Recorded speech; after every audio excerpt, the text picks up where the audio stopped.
Hi friends, welcome to the Coon Hub. I hope you're all doing okay during this coof period. Today's topic is a very familiar face, especially with the ladies. Mr. Derrick Jaxn. Boy oh boy. This guy is known by a lot of men as the king of simps. But to be honest, if you should really see this guy in public, you really wouldn't think of him as one of those. Because of the way he presents himself. You know, the bad boy alpha type. But we know this not to be true, because it really doesn't matter how you look. It's about how you go about being a man, and this guy is like, he's just far from it. So we all know what this guy have been telling women. So in this video, we're going to see if it's consistent with what his personal life is really about. Let's get into it. What's going on, guys? Derrick Jaxn here, and today I am joined by my lovely wife, Danae. And we just wanted to address a couple of things. You know, we understand that some of you may have already heard, maybe not, that this chapter of our marriage is one that was preceded by a marriage that I completely failed. And I would say it just started around August, maybe September of last year. But, you know, a lot has been said already about what was the cause and all that other stuff. Some of it is true. Some of it is completely false.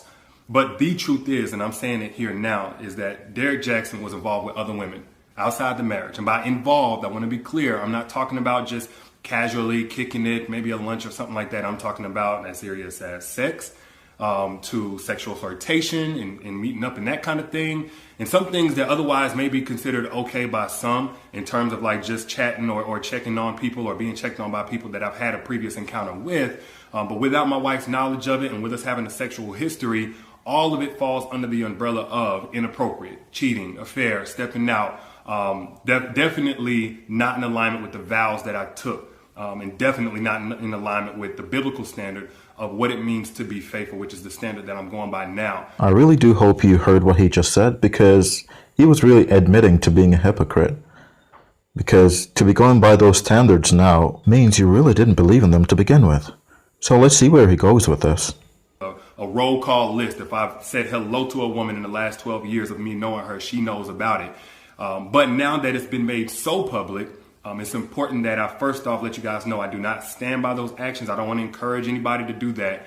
And then secondly, I know that I cannot build a platform preaching certain things, preaching against certain things, and then in my real life live contrary to that for any amount of time or any length of time to any extent and think that I can't be held accountable.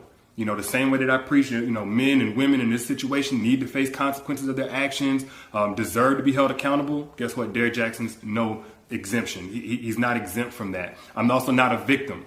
Nobody made me do this. She didn't make me or push me to do it. The next person didn't make me. No friend influenced me. It don't matter how I was raised and what trauma, whatever. Look, I made decisions. I made a series of decisions that I got to account for. There's no excuse or justification. I've already made that bet and have had to lie in it. And now we're finally getting on to the other side personally in our own healing and our own marital oneness. And now this is being made public to you guys. So we're bringing it. I do have to give him credit for stepping up and taking some accountability for his actions. But we all know that his apologies are as sincere as the scorpion and the frog story. He's one of those types that will do anything to get you to confide in him. Then as soon as your guard is down, he will slowly release his stinger like the creature in the movie Splice. I did, but I don't want anybody out there to be putting me on a pedestal. If you did, and I hate that you did that. Maybe I gave you cause for that, and I apologize if I did. For those who are saying, Derrick, I don't want to ever listen to you again, it's totally understandable. I appreciate you while I had your support and helping me get the message out about healing and healthy relationships to so many people who needed it, myself included. And for those who are going to continue to support, man, I appreciate you like never before, because I know it's not going to be easy going forward, at least for a little while so many things are still fresh and attached to my name. But for everybody out there, if you get nothing else from what I've ever said over the last 9 years or right here in this video, please get this. Nothing is right until it is right with God. Nothing works until it comes into alignment with biblical standard of how God told us to do things, especially when we're talking about a marital, spiritual covenant. Yes. You know, you cannot. I call bullcrap. You didn't need God to tell you that what you were doing wasn't right. You're a grown man. You knew exactly what you were doing, regardless of whatever reason you had to do it. But if it wasn't for these ladies coming out, I guarantee nothing would have changed, not one bit. really only by God's grace that we're even able to be here on this video, holding hands. Well, like a year ago, 7-8 months ago even, I couldn't see this happening. I thought Both men and women, like Mr. Jaxn here, prey upon the naivety and lack of self-esteem of simple, gentle, kind-hearted people that just really want to be with someone. Listen to this next lady and understand why people like her will always listen to people like Mr. Jaxn because they need their ego boosted. Hi guys, Kara Marie Pompagieri here. I just want to do a quick girl chat, right? I don't know why. I never even wore this dress before. I don't know what the neck looks like. I could tell I was kind of depressed. Like, I don't know. I just had a good cry. And maybe I needed it. But, you know, news is really been getting to me. I don't hardly watch the news. But Derrick Jaxn's relationship thing has been all over. And I never really followed him. I used to, he pops up and sometimes by the headlines I'll watch a few things, but it sounded like, oh yeah, really like so simple. His thing is so simple, but it doesn't go, he's not a woman, so he doesn't go deep into what a woman would feel because he's not a woman. Yes, pretty much. This is why women need to understand the difference between men and women and quit forcing us to be more like women because our biology doesn't lie. By the way, you can lie all you want to, but we're not that much different regarding fidelity. I can't really know. I think for me, I over-identified with it because even though I wasn't a big follower of him, maybe somewhere in my mind I felt like, oh, maybe some good men are there.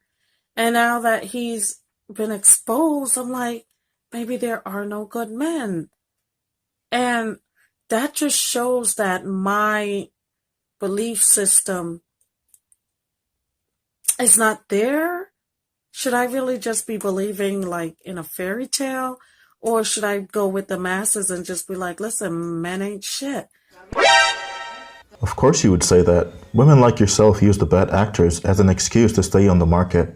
But the truth is, you pass good men every day. They're just not what you find worthy.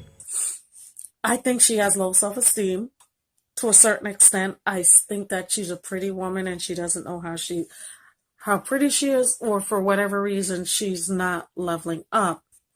And now I have been on this level up journey, but I'm wondering if me over-identifying with her means that I'm still on that level of like giving up. Like I'm reading the comments and they're like, why isn't she giving up on herself? And I haven't given up on myself. That'll be it for this one, guys. Like, comment on, and share the video. I do appreciate it. And I'll catch you on the next one.